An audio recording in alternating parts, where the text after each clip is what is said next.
बातमी नंदुरबार जिल्ह्यातून मुसळधार पावसामुळे रस्त्याची अक्षरशः दुरवस्था झाली आहे। महाराष्ट्र, मध्य प्रदेश आणि गुजरात राज्याला जोडणाऱ्या तापी नदीवरील पुलावर खड्डे पडलेत, त्यामुळे नागरिकांना जीव मुठीत धरून प्रवास करावा लागतोय। नवीन पुलाचं काम संथ गतीनं सुरू आहे, त्यामुळे जुन्या पुलावरून धोकादायक प्रवास सुरूच आहे। तापी नदीवरच्या प्रकाशा पुलावरची काय परिस्थिती आहे सांगतात आमचे प्रतिनिधी सागर निकवाडे। नंदुरबार जिल्ह्यातून महाराष्ट्र, मध्य प्रदेश आणि गुजरात या 3 राज्यांना जोडणारा महत्त्वपूर्ण भाग असलेल्या तापी नदीवरच्या सध्या मी पुलावर आहे आणि इथली जी परिस्थिती ती आपण पाहू शकतो।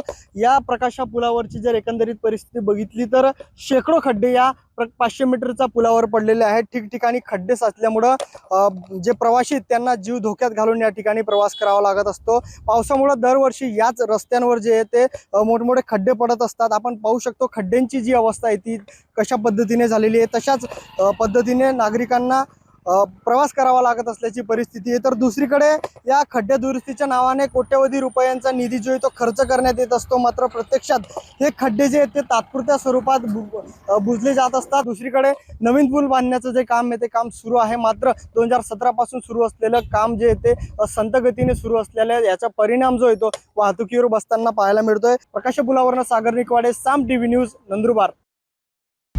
आता isakal.com आहे देशातील नंबर 1 ची मराठी न्यूज वेबसाईट। प्रत्येक अपडेटसाठी isakal.com ला नक्की भेट द्या।